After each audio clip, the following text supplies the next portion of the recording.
Welcome to the Julie Laughton Living Podcast, the place to get advice, tips, and tricks to building the life and luxury home of your dreams with 30-year business owner, designer, and builder, Julie Laughton. It all starts with a good plan. This is Julie Laughton Living. Welcome back, everyone, to another episode of Julie Laughton Living, the podcast about all your remodel and custom home ideas are discussed here. Everything you could ever want to know about remodeling and building a custom home is available on this podcast. And one of the best things you could do is look at my 7 simple steps, which is a process that I've developed that takes you through the entire course from conception to completion. Well, it is a course that you could take for free because your project's like a course. It's sort of like a class if you're learning along the way, but there is a process to this whole thing. And I've got it down to 7 steps. It starts at day 1, even before you buy your property and before you buy your house. And it takes you all the way through to the end, which is lifetime maintenance. And if you'd like, check the show notes below because there's a link. And then you can just go to the 7 simple steps to a successful remodel or new custom home build. And the course is free. So just click on the link below when you're ready and take the course, and you'll have a lot of you'll be given a lot of great information, I should say. You're going to have fun, and it'll open your eyes to what's really, necessary and what you need to do and what you need to look forward to that's going to happen in your remodel. So it's all that information to prepare you and guide you along. So check it out. On today's podcast, we're going to talk about custom bathrooms and how it improves your life, because your bathroom is supposed to be your retreat, your sanctuary. So that's what we're going to talk about today.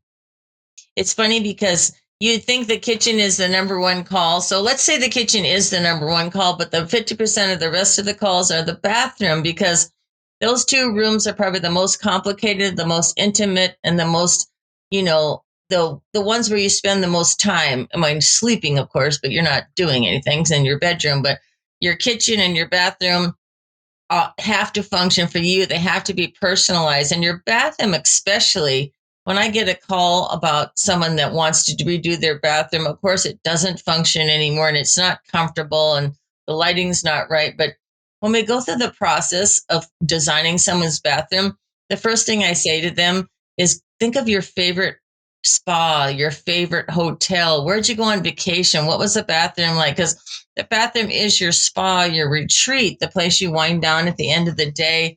And it can be as, Zen-like as you want and have a million different features in it. I mean, many different things that you can do just in the bathroom.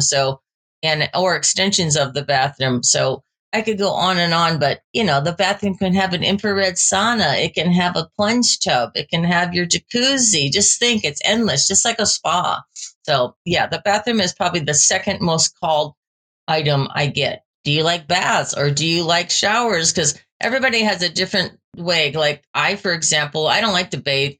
I'll get in a jacuzzi or a sauna, but I like a shower and I like a massage, so we go through what's your routine? What do you like? What relaxes you? What do you like to do at the end of the day? And, half of my clients do want to soak in a tub at the end of the day, or they want a jacuzzi. And there's 2 or 3 kinds of jacuzzi jets. There's the therapeutic ones and then the big old heavy ones. So I go through the process of what's your dream, bathroom? What would you want? Because, maybe they experience something, like I said, on a retreat or a hotel or someplace all the way around the world. And they had something where, you can set up your bath to have salt scrubs. I mean, there's all kinds of stuff you can do to have a place in there for everything you want to do that you might have to go out and pay for, and you can bring somebody in, services along with just relaxing. So, your massage room could be next to your bath retreat. So there's a whole thing, but it's about how you bathe and how you relax. So there's all kinds of ways, the heated floors to the multiple shower heads, the steam room, the sauna, the tub, the jacuzzi, the therapeutic jacuzzi, which is completely different than a traditional jacuzzi. So it kind of goes on. But that's how we start with, what do you want to do in your bathroom? Well, it's funny because materials in a bathroom kind of need to be durable and not slippery. So And you can go from extremes to natural stone with, like I just did a bathroom with slab walls. Of course, it's expensive, it's ridiculously expensive, but to get that dramatic look, natural stones are great, but they're not always cost effective. So if you're not doing full height slab walls and maybe a flamed granite floor so you don't slip, which I did on a bathroom, excuse me, just recently, that's very dramatic. So believe it or not, it's more practical because if you use porcelain or a not natural stone, something that doesn't accept the oils and stain, because you're going to use lotions, which is oil. You're going to use different chemicals, not chemicals, but shampoos and different things, detergents. So you want the easiest way to have a maintenance-free bathroom is to use porcelain and silestone. The manufactured, they're still stone, but it's a composite. And then you could get different textures so you don't slip, and it's easy to maintain as long as you just keep up with your grout lines. So my recommendation in bathrooms is to use a man-made product because you're using so many different things on your body. Your body oils itself. Walking around barefoot causes grime. So, and it's easier, that way, just so you know. So the biggest thing about a bathroom, just like a kitchen, is design, style, and function. So we talk about the design in, hey, what is it going to look like, as far as where's everything go? Because design to me is space planning. So what are we doing? How's it, what's the layout? And then that leads to the function. So then you fine tune it with what am I doing in here exactly? And how do I finish the space plan so it functions for what I'm doing? And then the style is, of course, the final look of the materials. So, and the lighting. So you combine the finished look with the lighting used and the colors, the paint colors to the tile colors to the slab materials. So the design, style, and function is a whole image creation that starts with the plans, the space planning, and the material selections, and ends with the lighting and any windows you have, of course. But it's kind of fun because it is a fine-tuned process to get that look and that feel and make it function for the person when they're in there, because the client may not know how we do this, but when we're done, they just know it's dreamy and it works. So I think my favorite bathrooms that I've done, I'll start with the most ultimate one because it's like a dream bathroom. It was off of this 1930s Hollywood Art Deco pool, and it was a whole cabana dedicated to the bathroom. So this is the ultimate one. I mean, not many people get this, but it had a gym in the front. And then when you go through these double doors at the back of the gym, it opened up into a sunken jacuzzi surrounded by mosaic tile that I designed with all this fleur-de-lis pattern. And then the back wall was columns with a scene of Tuscany hand-painted mural. And then to the right was a wet sauna and a dry sauna and a shower. And then to the left was the restroom, the traditional restroom. And then down a short hallway was the hair salon. And then through another door was a padded room with a carousel-like circus tent ceiling of fabric over a massage table. So that was the ultimate bathroom I ever did. And that was in a home in Pasadena, which is inside it's outside a Wallace Neff 1928 home. And everybody knows Wallace Neff for his architecture in the 1930s in the Hollywood glamour era.